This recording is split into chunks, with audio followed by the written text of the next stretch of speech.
सबसे पहले आप लोगों को मेरा प्यार भरा नमस्कार। आज आप लोगों को हम दिखाने जा रहे हैं काशी विश्वनाथ का मंदिर, जो कि डिस्ट्रिक्ट रुद्रप्रयाग काशी क्षेत्र में स्थित है। अब हम आप लोगों को मंदिर का दर्शन करवाते हैं। तो ये सामने गेट दिखाई दे रहा है। इस गेट से 200 मीटर की दूरी है, यहाँ से पैदल जा सकते हैं आप लोग। और अगर पैदल नहीं जाना चाहते तो यहाँ से गाड़ी से होके 2 किलोमीटर का राउंड है, आप गाड़ी से भी जा सकते हैं।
पास बड़ी बस है, तो यहाँ पर रोक के इन प्राइवेट गाड़ियों से जा सकते हैं, जिसमें से आपको 100 रुपये आने जाने का लगता है। इन गाड़ी में जाके मंदिर का दर्शन कर सकते हैं।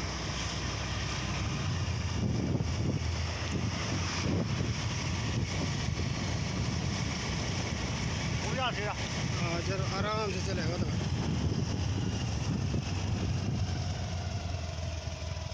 जो यहाँ पे 2 रोड दिखाई दे रहे हैं, एक तो केदारनाथ के लिए जाती है और एक विश्वनाथ के लिए जाती है।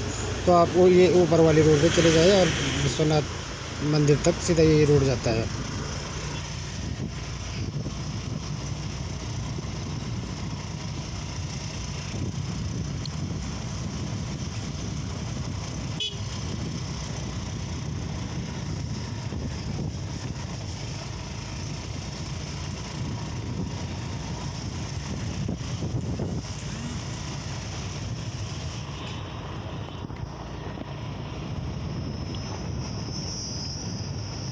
मुख नाला है, चल।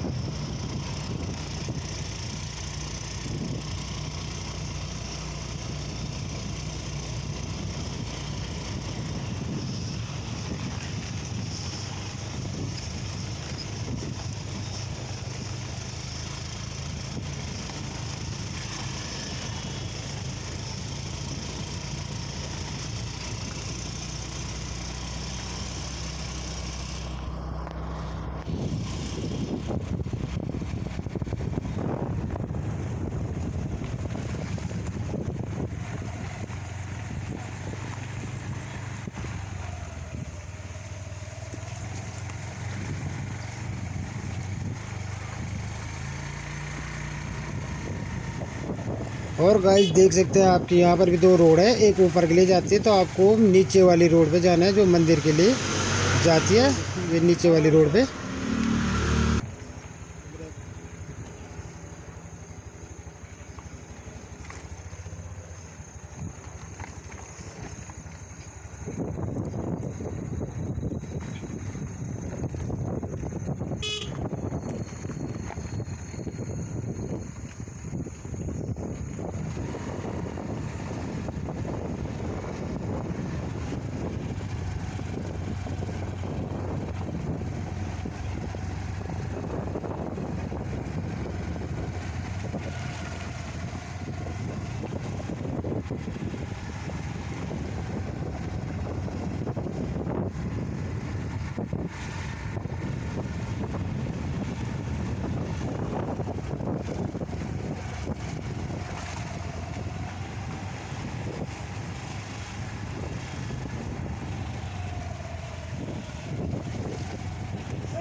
यहाँ पर ये ऊपर की साइड गाड़ियों की पार्किंग के लिए बनाई जा रखी है, जहाँ पर गाड़ी पार्क कर सकते हैं आप।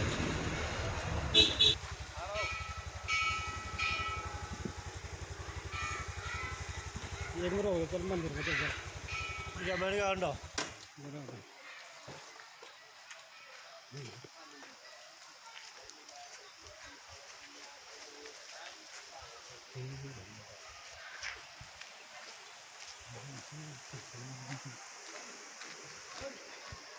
यो कितने बड़ा जाना बंदे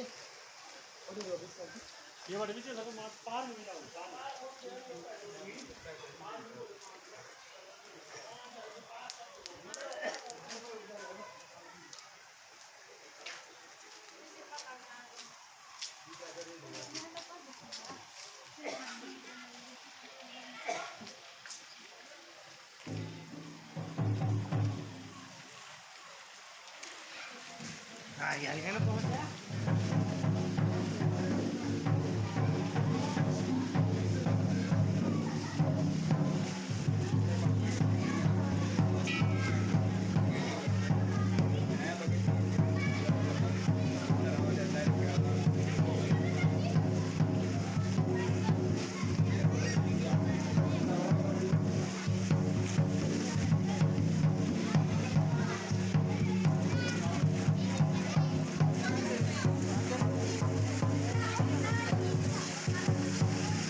इसे पुरोहित जी से बात करते हैं कि यहाँ की महिमा के बारे में क्या क्या कहानी है। ओम नमः शिवाय, हर हर महादेव। इस स्थान पर ऐसा है, भगवान शंकर जी ने गुप्तवास किया है। जब द्वापर युग में कुरुक्षेत्र में महाभारत का युद्ध हुआ था, तो महाभारत के युद्ध में पांडवों ने अपने ही गोत्र को मान लिया था, भाइयों को मान लिया था, गुरु को मान लिया था, बहुत सारी हत्याएं कर ली थी। तो पांडवों पे वो पाप लग गया था। जब महाभारत का युद्ध संपन्न हुआ तो उनके हाथों उगलने पड़ गई, उनको बहुत कष्टों का सामना करना पड़ा, बहुत दुखों को झेलना पड़ा। तो अंत में गुरु वेद व्यास के पास गए, तो गुरु वेद व्यास ने पांडवों को उपाय बताया कि ये पांडव, आप पे पाप लग चुका है, अगर आप इस पाप से मुक्त होना चाहते हैं तो आप हिमालय में जाइए, वहाँ पर केदार नाम का स्थान है। अगर वहाँ पे भगवान शंकर जी आपको दर्शन मात्र देते हैं तो वही आपके समस्त पापों का, कष्टों का, दुखों का निवारण कर पाएंगे। पांडव लोग अपने पापों का, कष्टों का, दुखों का निवारण करने के लिए गुरु वेद व्यास जी के कहने पर भगवान शंकर की धूम में हिमालय की ओर इस स्थान पर आए थे। तो इस स्थान पर माता पार्वती और भगवान शंकर जी तपस्या में बैठे हुए थे। जैसे ही भगवान शंकर को पता चला कि पांडव लोग मेरे दर्शन के लिए आ रहे हैं, वैसे ही भगवान शंकर जी उनको देख करके यहाँ पर गुप्त हो गई। गुप्त होने का मतलब होता है छिप गई। तब जाके यहाँ से गुप्त गंगा गंगोत्री से निकलती है और ये गुप्त यमुना यमुनोत्री से निकल के दोनों धाराएं उत्पन्न हो गई। फिर पांडवों को आकाशवाणी हुई कि हे पांडव, यहाँ पर भगवान शंकर जी तो गुप्त हो गए हैं, अगर आपको यहाँ से भगवान शंकर के दर्शन पाने का रास्ता चाहिए तो आप सर्वप्रथम यहाँ पे अपने पापों का, कष्टों का, दुखों का निवारण कीजिए। उसके लिए आप गंगा यमुना की धारा निकलिए, उसमें स्नान करो, उसके बाद में कोई सूखा फल लो, सूखा फल के अंदर में सोना चांदी का दान करो तो आपके सारे पाप, सारे कष्ट, सारे दुखों का निवारण ही हो जाएगा। तो पांडव लोगों ने सूखा फल होता है नारियल के अंदर में रख करके इसका दान किया था, तो उनके सारे पाप, सारे कष्ट, सारे दुखों का निवारण नहीं हो गया था और माता पार्वती उन पर प्रसन्न हो गई थी। प्रसन्न होने पर माता पार्वती ने उनको अर्धनारीश्वर का मंदिर है दूसरा वाला जो अर्धनारीश्वर आधा माता पार्वती का है और आधा भगवान शंकर जी अर्धनारीश्वर के रूप में दर्शन दिया है। और पांडवों को कहा इस स्थान पर आपके समस्त पापों का, कष्टों का, दुखों का निवारण हो चुका है। आप जो ये गंगा और यमुना की धारा निकली है उसका जल अपने पितरों को दीजिए तो आपके पितरों को मोक्ष प्राप्ति भी यहीं से हो जाएगी। तो सर्वप्रथम पांडव लोगों ने यहाँ पर सूखे फल का दान किया था और ये गंगा और यमुना का जल अपने पितरों को दिया था, तब जाके उनके यहाँ से जो है भगवान शंकर के दर्शन पाने का रास्ता माता पार्वती ने बताया था कि आप यहाँ से थोड़ा आगे जाओ, वहाँ पर हिमालय पर्वत में केदारनाथ का छोटा सा स्थान है, वहाँ पर भगवान शंकर जी आपको संपूर्ण दर्शन दे देंगे और वहीं से आपको मोक्ष की प्राप्ति करवा लेंगे। तो पांडव लोग जैसे ही भगवान शंकर के संपूर्ण दर्शन पाने के लिए यहाँ से केदारनाथ में गए, वहाँ पर भी भगवान शंकर जी ने उनको दर्शन नहीं दिया, उनकी परीक्षा ले ली। लाखों, करोड़ों, अरबों, भैंसों का रूप ले लिया भगवान शंकर जी ने केदारनाथ में। पांडव लोग जैसे ही केदारनाथ में गए उन्होंने देखा कि ऐसे हिमालय पर्वत पर ये भैंसें कैसे आ गई हैं। वो समझ गए कि ये भगवान शंकर की माया रूपी भैंसें हैं और इन करोड़ों अरबों भैंसों में से एक भगवान शंकर जी अवश्य है जो अभी भी हमको दर्शन देना नहीं चाहते हैं। तो भगवान शंकर जी का जो मंदिर है केदारनाथ में वो दो पर्वतों के बीच में है। उसके दाएं बाजू में भी पर्वत है और बाएं बाजू में भी पर्वत है, वो दोनों मेरु और सुमेरु पर्वत है। भीम जी ने उन भैंसों को पहचानने के लिए अपनी दोनों टांगें दोनों पर्वतों में ऐसे फैला दी और भाइयों को कहा इन भैंसों को मेरे टांगों के नीचे चाटते जाओ, अगर इन करोड़ों अरबों भैंसों में से कोई एक भगवान शंकर जी के रूप में भैंस होगी तो मेरे टांगों के नीचे से नहीं आएगी। ऐसे में यह पता कर सकते हैं कि इनमें से भगवान शंकर जी के रूप में कौन सी भैंस है। एक एक करके समस्त भैंसें भीम जी की टांगों के नीचे से चली गई, लेकिन अंत में जो भगवान शंकर के रूप में जो भैंस थी वो जमीन के अंदर छिपने बैठ गई। पांडव लोग समझ गए यही भगवान शंकर की माया रूपी भैंस है, तो उन्होंने भैंस को पीछे से पकड़ लिया, उसकी पोंछ पकड़ ली। लेकिन जब तक उसकी पोंछ पकड़ी तब तक उसने भैंस ने अपना जैसा सिंह वाला हिस्सा जो होता है वो जमीन के अंदर से सीधे पशुपतिनाथ नेपाल में डाल दिया और भैंस का जो पीछे का पृष्ठभाग है ये वाला वो भगवान शंकर जी के है केदारनाथ में। उसके भी 5 खंड हो गए, केदारनाथ हो गया, मध्यमेश्वर हो गया, तुंगनाथ हो गया, रुद्रनाथ हो गया और कल्पेश्वर, उसके भी 5 भाग हो गए। तो जैसे ही भैंस जमीन के अंदर छिप गई तो वहाँ से जो है स्वयं लिंग के रूप में भगवान शंकर जी प्रकट हुए, तब जाके भगवान शंकर ने पांडवों को वहाँ पर दर्शन दिया। कहा इस स्थान पर घी लगाइए। केदारनाथ में लोग जो है देश विदेश से घी लेकर के आते हैं अपने घर के लगाने का, तो वहाँ पर भगवान शंकर ने पांडवों को कहा इस स्थान पर घी मलिए, आपको मोक्ष की प्राप्ति नहीं हो सकती है। तो उसी समय से केदारनाथ में घी मलाया जाता है और यहाँ पर भगवान शंकर जी के गुप्त होने के कारण और ये गंगा यमुना का जल अपने पितरों को देने के कारण इस क्षेत्र का नाम ही गुप्त काशी है। पहले यहाँ का नाम मांडी था, तो भगवान शंकर जी भी यहाँ पे गुप्त होंगे, तभी से यहाँ का नाम जो है गुप्त काशी पड़ा। जय श्री केदारनाथ, जय श्री काशी विश्वनाथ, ओम नमः शिवाय, हर हर महादेव।